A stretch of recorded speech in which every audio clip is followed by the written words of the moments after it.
Hey, Audrey. Here we are at our first review. Yes, definitely going to be exciting to talk about. It was fascinating. It really was. I've never read Fourth Maccabees. And I don't, I mean, I don't know if I think it's canon or I don't think it's I haven't really decided. Because when I first started reading, I was like, no, no way. And then later I was like, oh, well, maybe. And then I'm just confused. So what do you think? When I first started reading it, I liked how you explained it previously when we first talked about it. It was like commentary on Proverbs, which I would agree with. After I started really reading it and kind of diving into it, which, man, that took one gruesome turn. Um, Right. I that was bad. Um, I I don't feel like Maccabees is canon. I feel Okay. like Maccabees is a great history reference, which Mm. is typically what it's used for. Okay. Because no one really debates. They believe that the Maccabees family was real, and they are the I don't know catalyst for oh The Maccabean good gravy. revolt. The Mhm. and the whole thing of lighting fires and all of that kind of stuff. Yes, for Hanukkah Yeah. actually, that is Yeah. yeah they're the catalyst for that, and adding an extra um, candle on the menorah. So you think that that's real and true. You're not sure that, but you're saying that you don't think Fourth Maccabees is canon. Correct. Okay. I genuinely don't. I'm like, I go like half the time I'm like, yes. And then half the other time I'm like, no, I don't know. I did find in, uh, like, so in two, so one is this wisdom, like commentary on wisdom, and it sounds very philosophical. And then in chapter two, verse 17, when Moses was angry with Dathan and Abiram, and then it's like they do this whole little like synopsis of the Old Testament, I guess, of Genesis maybe. And then in 19, why else did Jacob, our most wise father, censure the households of Simeon and Levi for their irrational slaughter of the entire tribe of the Shechemites?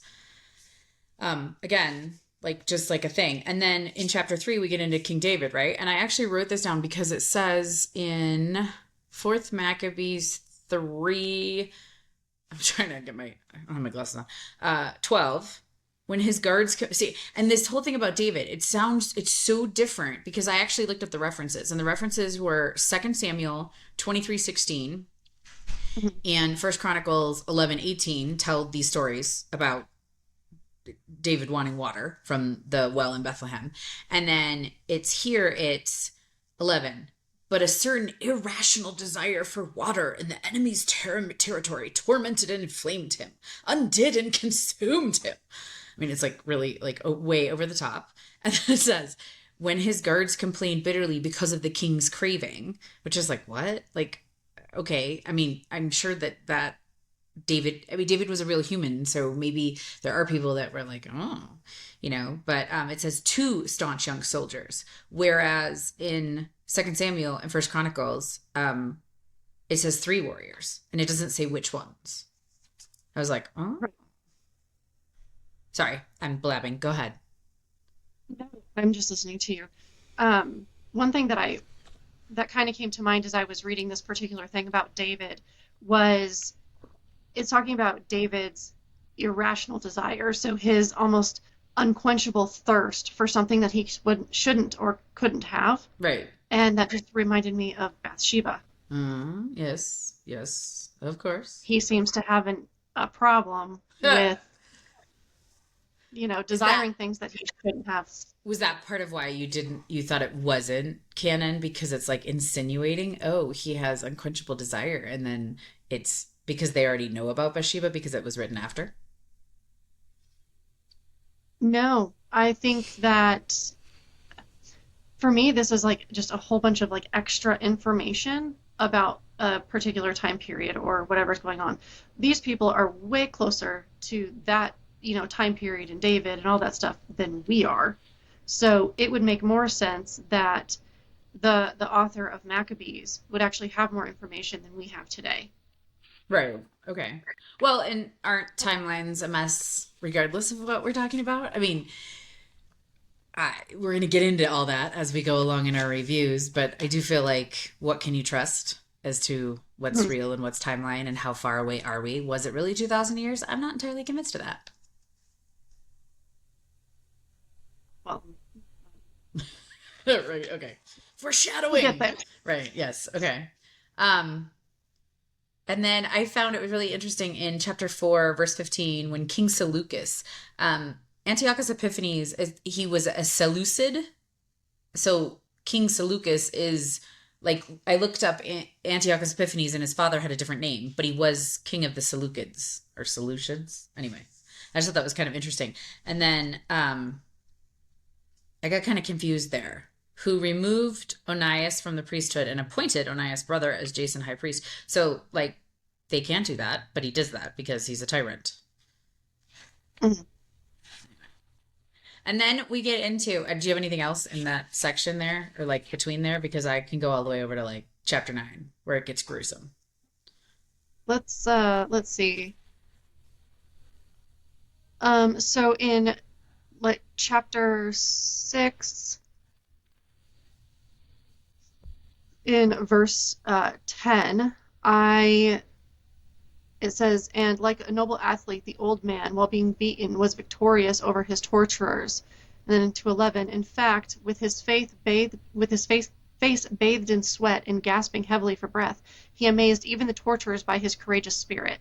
I think that that is also a testament to the supernatural power that God gives those who are martyred for him. Wow. Yeah. I could see that. You wonder about that because it says like Jesus didn't cry out, and I believe the word. I believe that that's true. But like, dude, I get a paper cut and I'm like, ah, 4-letter expletive, or you like you have some sort of pain and you're like, dude, he didn't. He's scourged with the cat of nine tails. He's have has like, a crown of thorns pressed into his foot, and he doesn't say a word. Like that's super. I mean, it seems superhuman, and yet he was fully God and fully man. So how does that work? Jesus felt all the things that we felt. He was tempted in all the ways that we were tempted. Um, I do firmly believe that because we serve a gracious and merciful God, that when those are being tortured for him, that while we may not like be without pain, I do believe that it is doled. I mean, you look at like the Holocaust survivors and all these people who have been tortured and sacrificed for God. Um, I believe that there is definitely a supernatural intervention to help these people, stay strong in their faith as they're enduring this. I can buy that. I go with that. I mean, yeah. There's something has to be. I mean, as I said, maybe I'm just a wuss, but I don't know. Well, I mean, it's a different, there's such a big difference between, I slammed a hammer into my finger versus I'm being tortured for my God. You know, Yeah. one is just Yes. one is Okay. a one Yeah. is a simply human experience. Yeah. The other one actually just it transfers into a supernatural experience because in that way we're experiencing the literal demonic realm physically. Wow, that's profound. Okay. No, it was. I agree with you. Yeah. What else you got?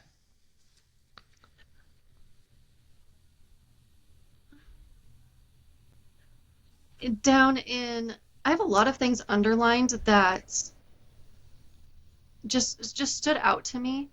But one of the things that I really did, I made a note on, was in chapter 8, verse 7. The king is talking to, is it one of the sons? Um, yes, one of the sons. He says, trust me then, and you will have positions of authority in my government if you will renounce the ancestral tradition of your national life. So this is also like one of the biggest temptations. So my pastor would always say there's three main temptations that Satan will go after. They're kind of like, you know, they're the overarching sins, which is money, sex, and power. And so this is one of those things where, that's even what the serpent did in Eden. I'll give you power that you don't currently have Yeah. if you, do away with Yeah. what Well, and with that's with how your Christ was tempted in terms of all these cities or throw yourself down and test. Mhm.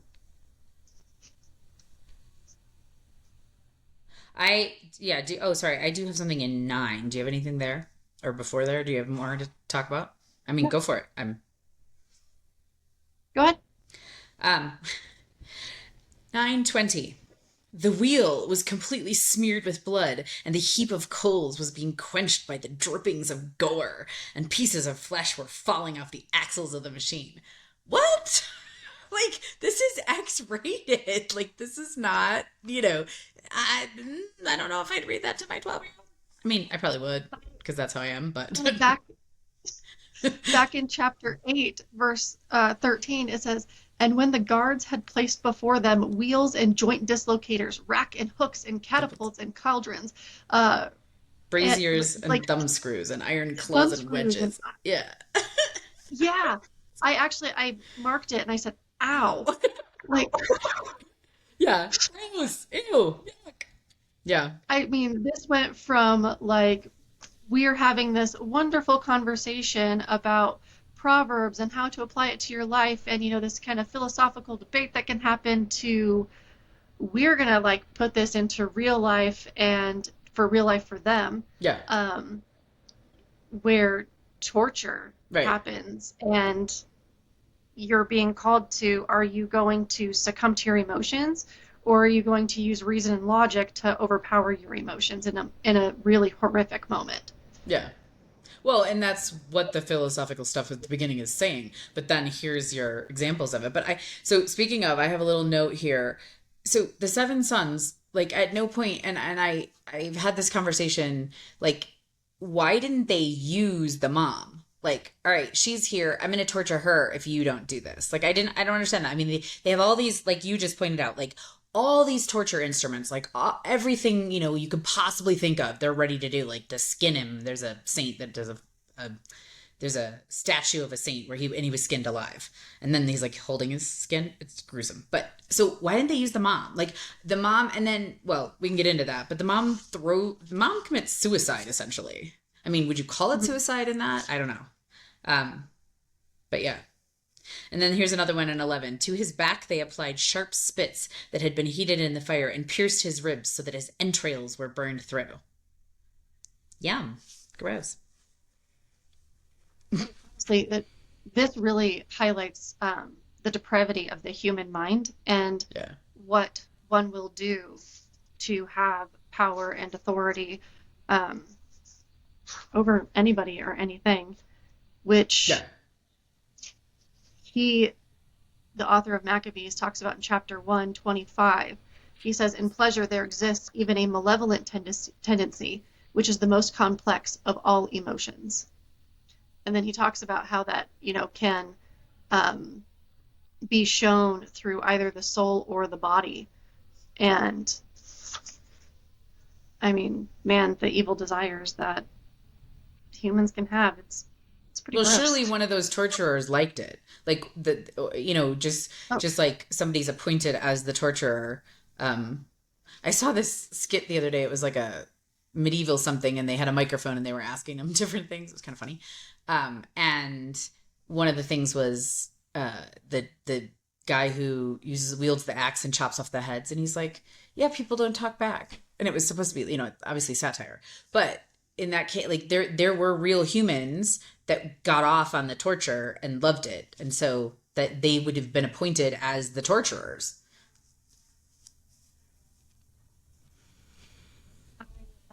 so regarding the mom, I think I actually thought about my own mom a lot while I was reading this. And I was raised, it sounds really bad, but it was effective. And I even tell this to my own children that my mom raised us that if someone holds a gun to my head and tells you to deny Christ, you You don't don't. do it, I will see Yeah. you in heaven. And if Yeah. someone holds a gun to your head and tells me to deny Christ, I'm going to tell you I will see you in heaven.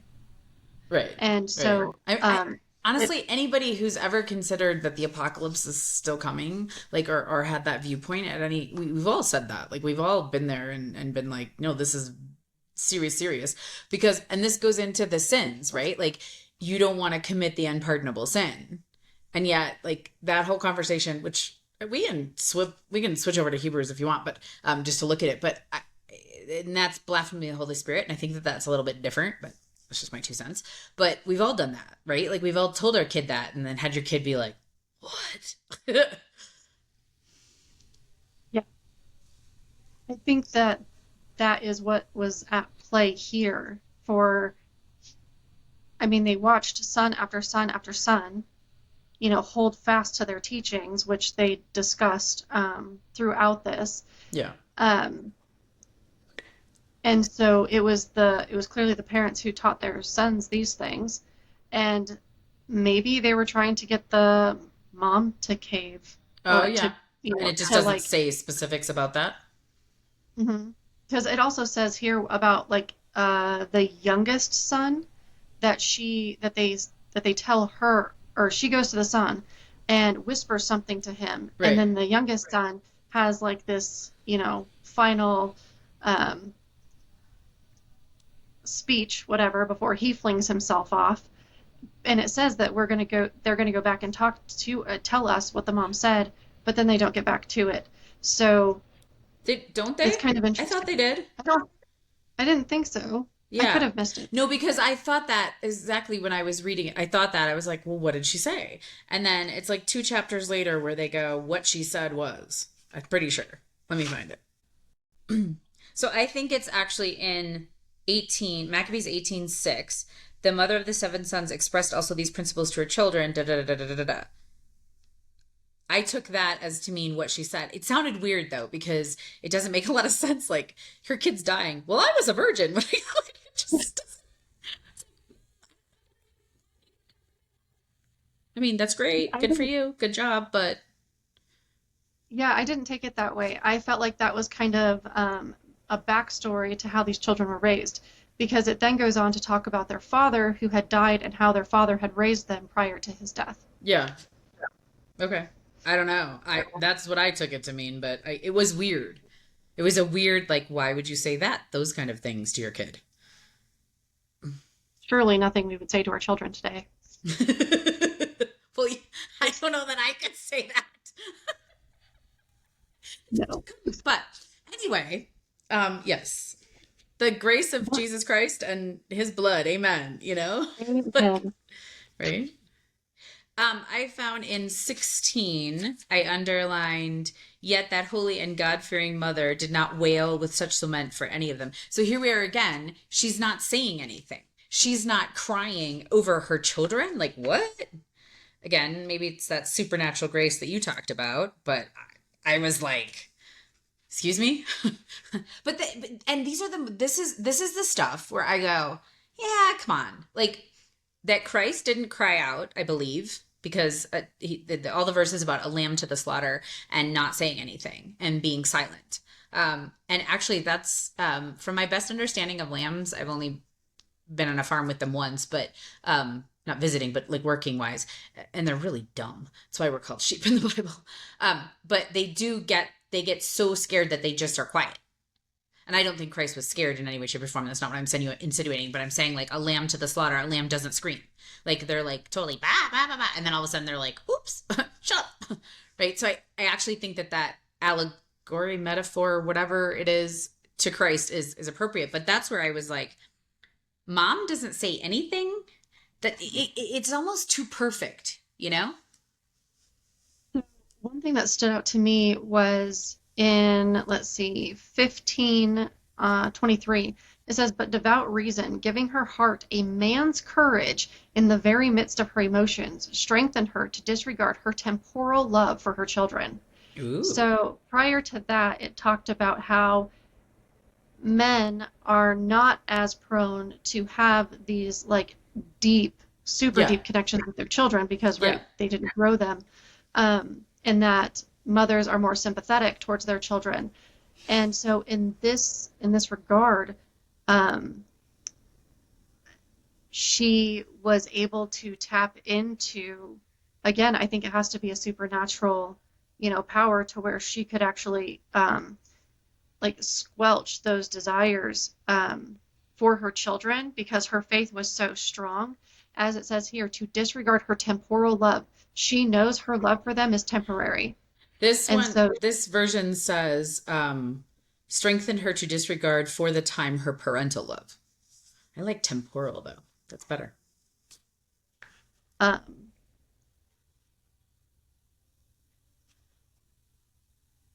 one thing that also stood out to me that is like the most amazing compliment ever that I read throughout here was still in regards to the mom is chapter 14, 20. It says, but sympathy for her children did not sway the mother of the young men. She was of the same mind as Abraham. I said, wow, what a compliment. The Yeah, same faith of Abraham with Isaac. right. Well, that's the Hebrews Hall of Fame. Like faith like Abraham. Yeah. But like Abraham didn't, he didn't freak out and was like, no, I'm not going to sacrifice my son Isaac. Right. Nor did she. She didn't freak out and say, no, I'm gonna tell my sons, go ahead and eat the ham, whatever it was, Right. go chow down on that bacon, because I want you saved. Like, Bacon. you know, I actually, I'd love to go back to that because that reminds me of people, and no disrespect to anyone. If somebody is Torah keeping, then and you feel convicted to do that, whatever. I don't.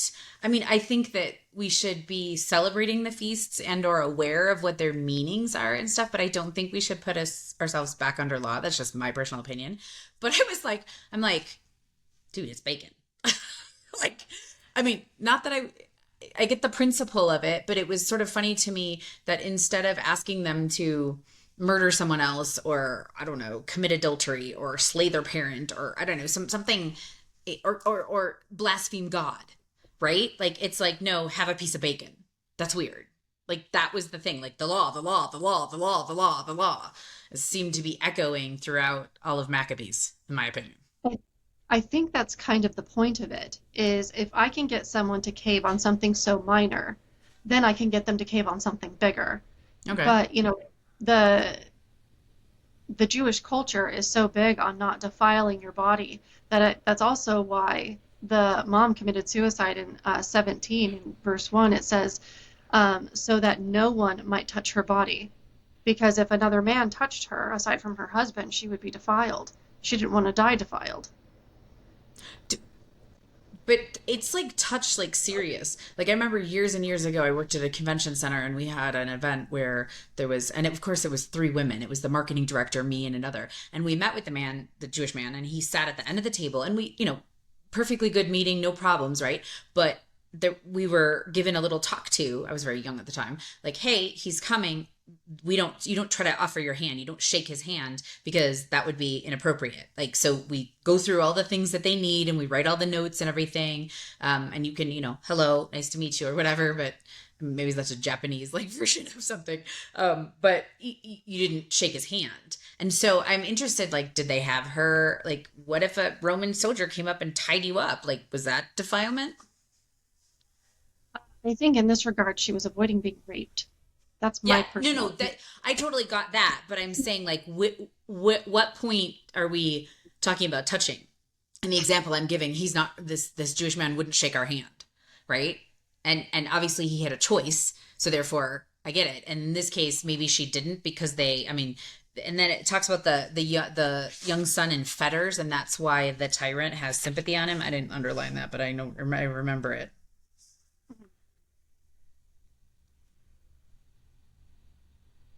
Hmm. It was just weird. It was weird. There's no question to me. I'm not saying I didn't learn anything because I really did. I was like, oh, that's interesting. But it was weird. It was definitely very weird.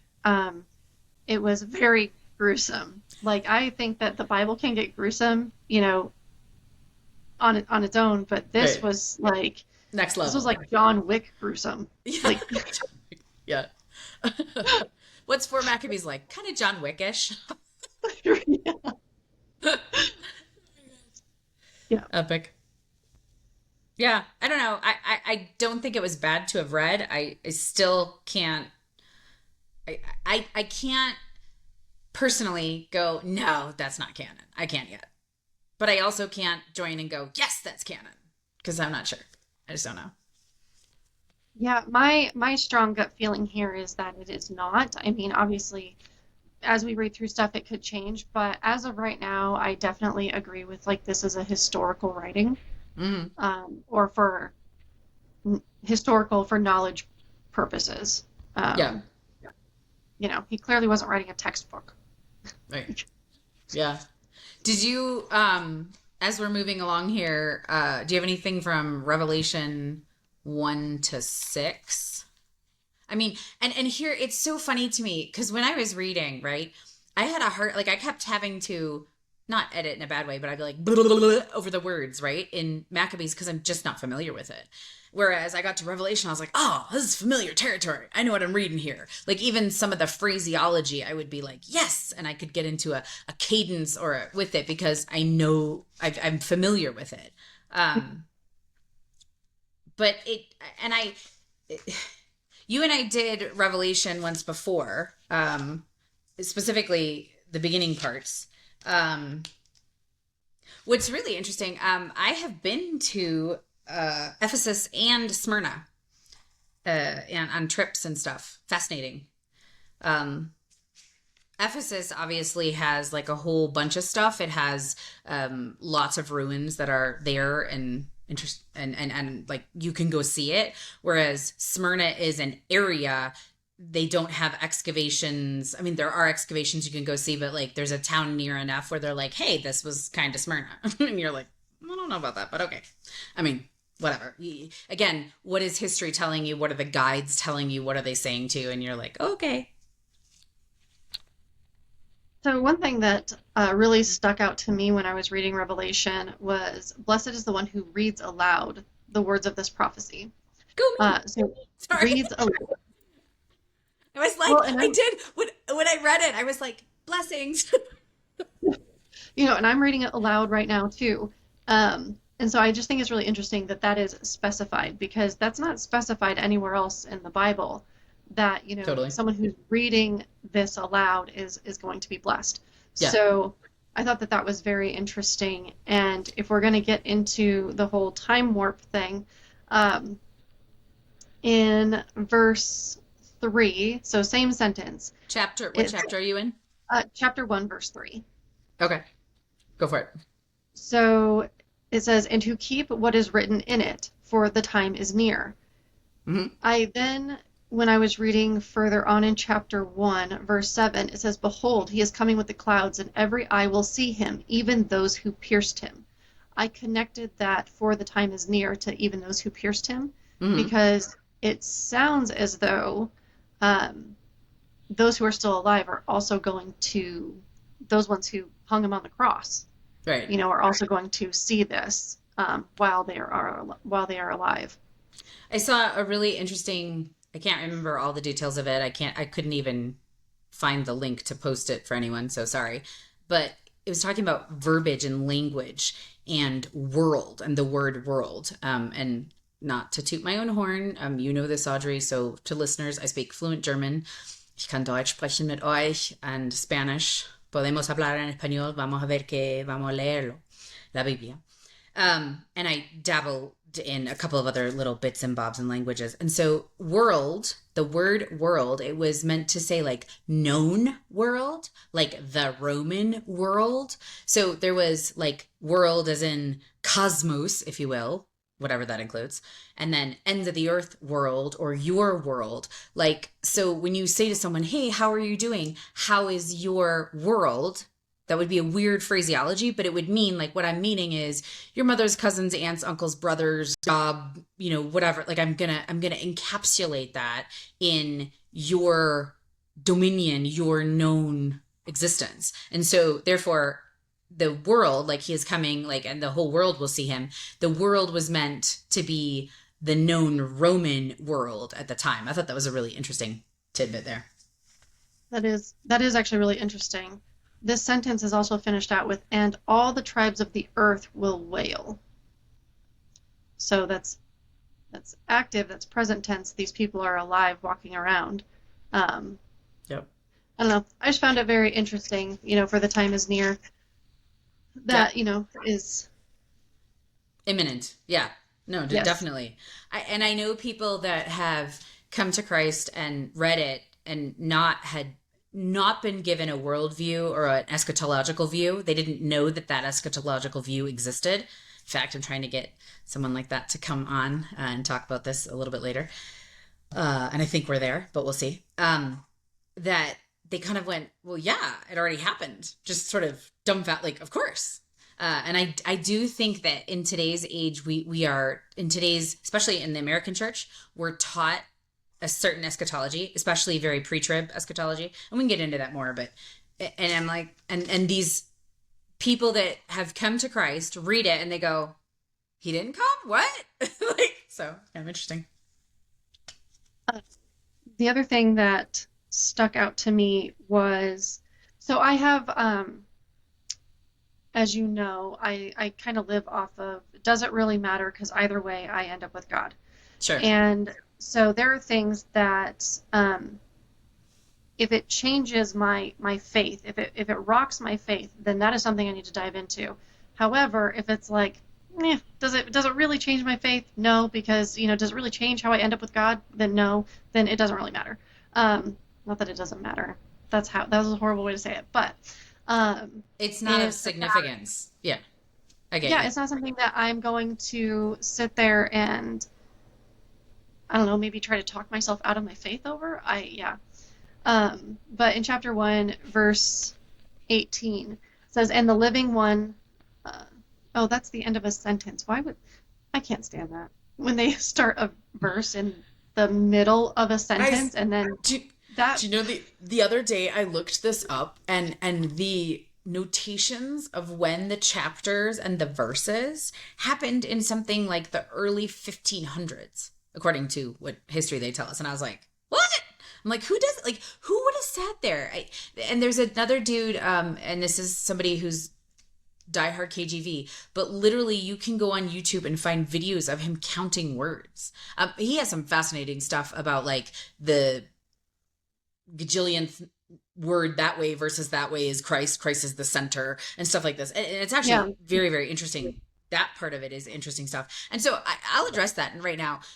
We can talk about this in depth a little bit more. And in fact, next week, a Scottish friend of mine is coming, and there is different channels of text, Alexandrian text and Textus Receptus, which is what KJV comes from, and different schools of thought. And then a couple of things of where you look and you're like, oh, those are Freemasons.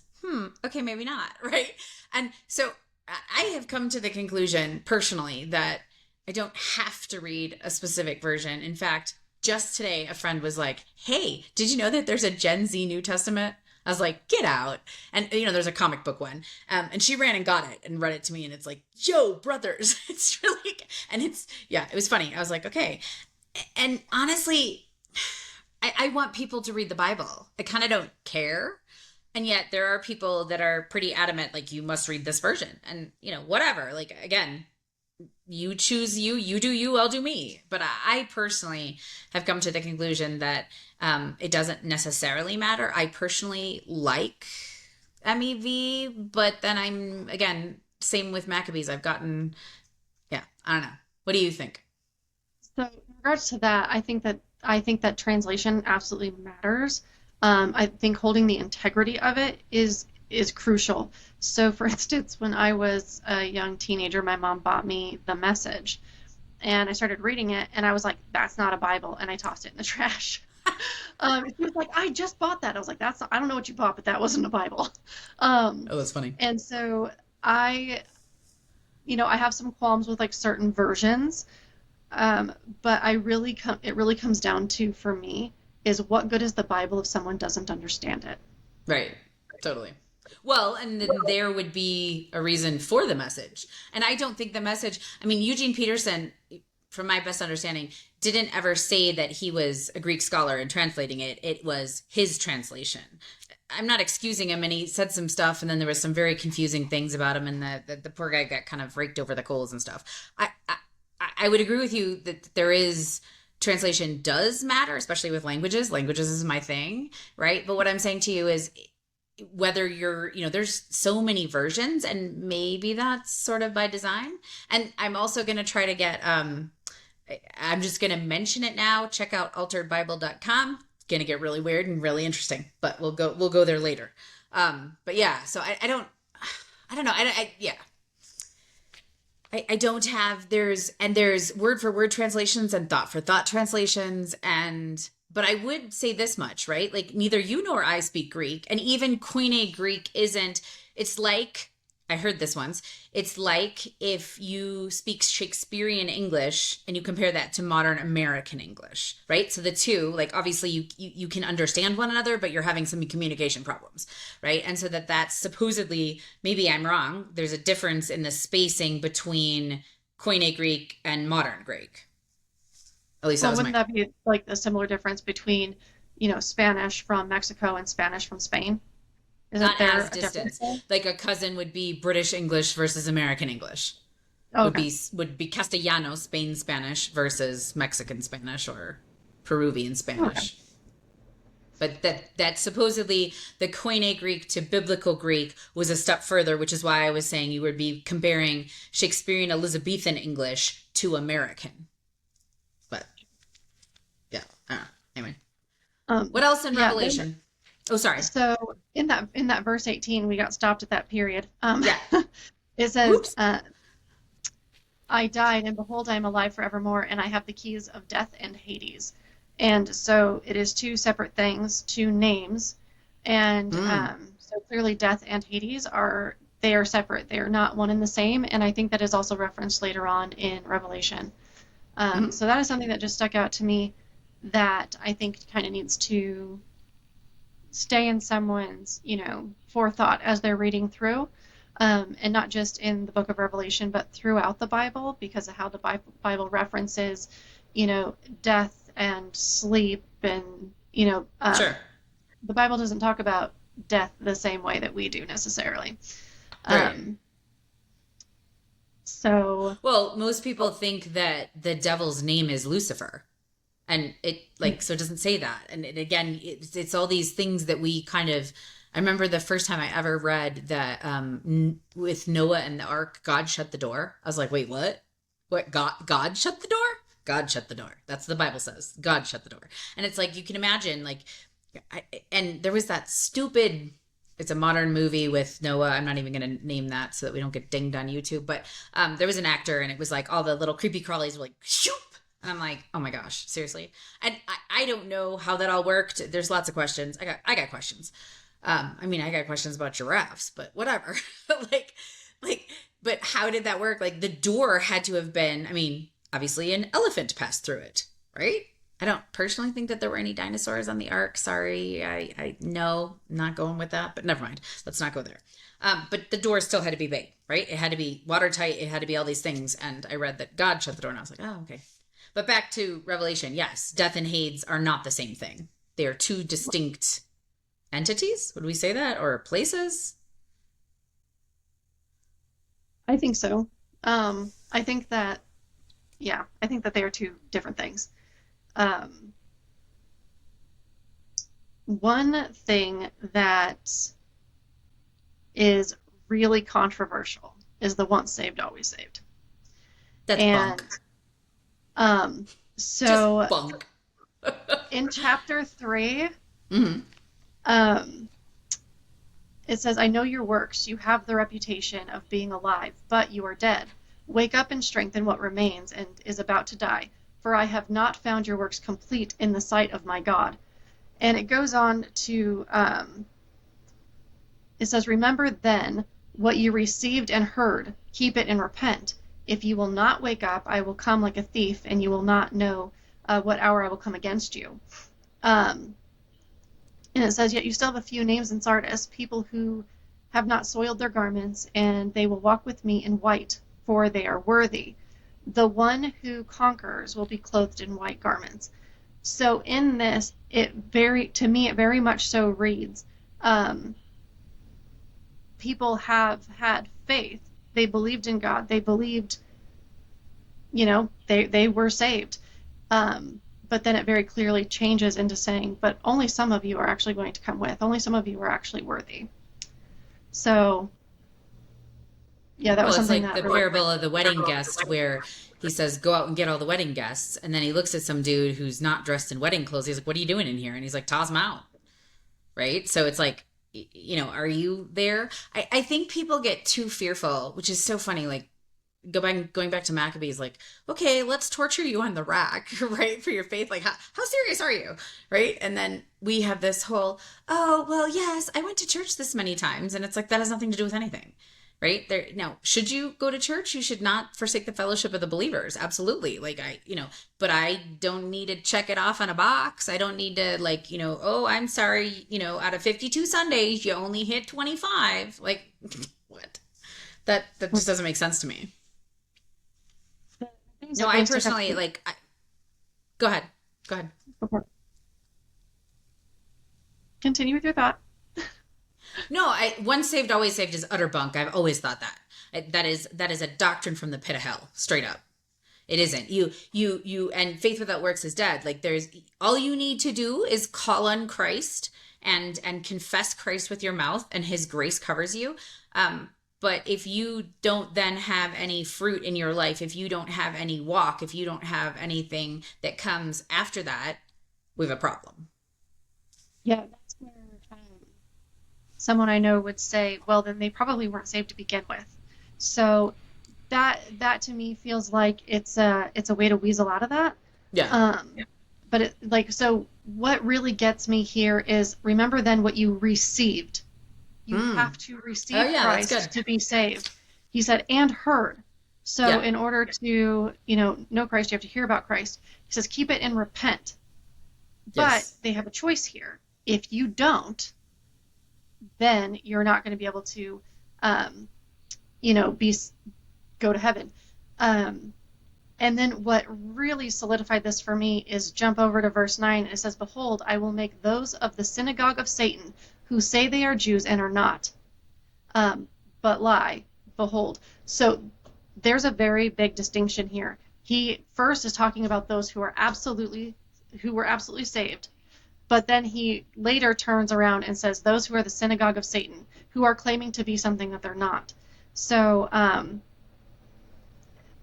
the whole they probably weren't saved to begin with thing, those are the people of this, synagogue of Satan. They are proclaiming to be, saved. They know that they're not. Whereas the first group of people, they've received, they've heard, they've lived it out, and they've rejected it. Yeah. Yeah. I think that could mean something else even too. But we'll What? get there. Oh, that's not safe enough for YouTube. It might be safe enough for Rumble, but we'll have to see if we can get a jump cut later on. Anything from 5 or 6?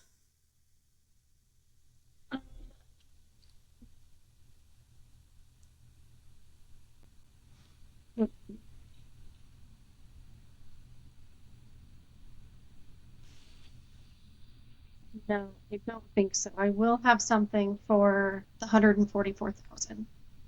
Ooh. Okay. We may have to go back to that. Anyway.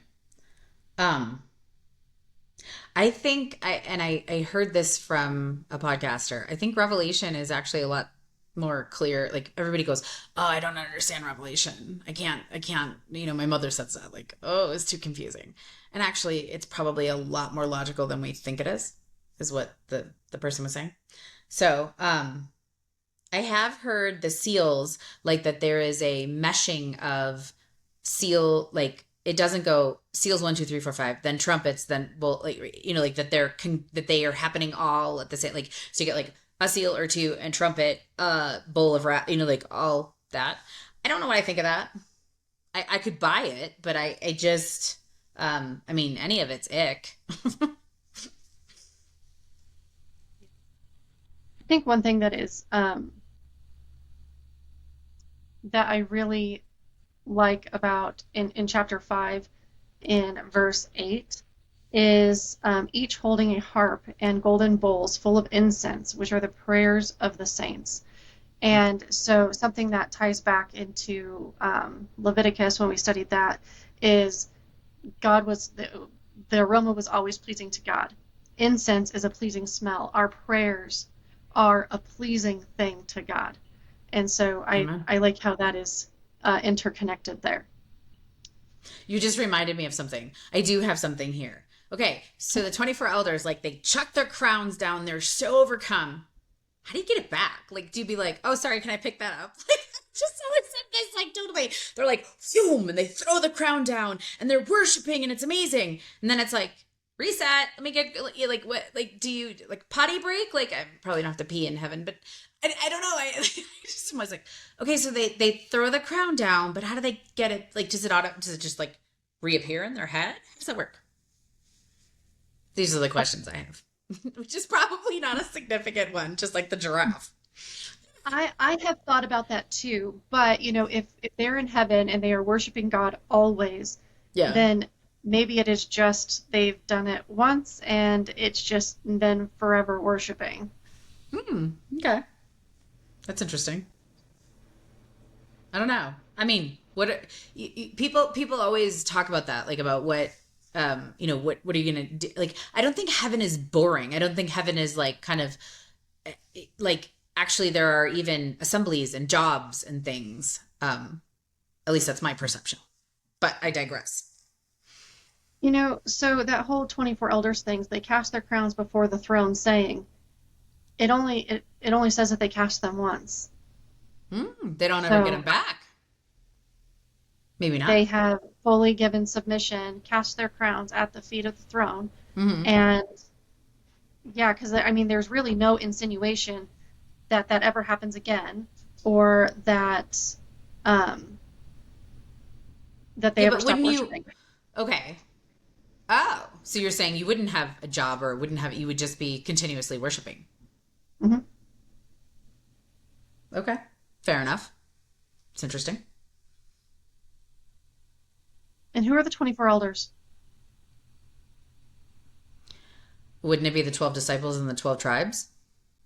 That's 24. That's what I always thought. That makes I don't know. sense. In the words of my younger daughter, that checks out. And on that note, I think we should check out here. We've been going for a long while. So, Audrey, thank you. Everyone, Audrey will be here roughly every other week, although we have a Scottish friend coming next week and then another special guest, hopefully. And then Audrey will be back. So, here we are. Thank you for coming on this journey of reading the Bible together. And thus ends the review for today. Awesome. Thank you, Beth. Thanks.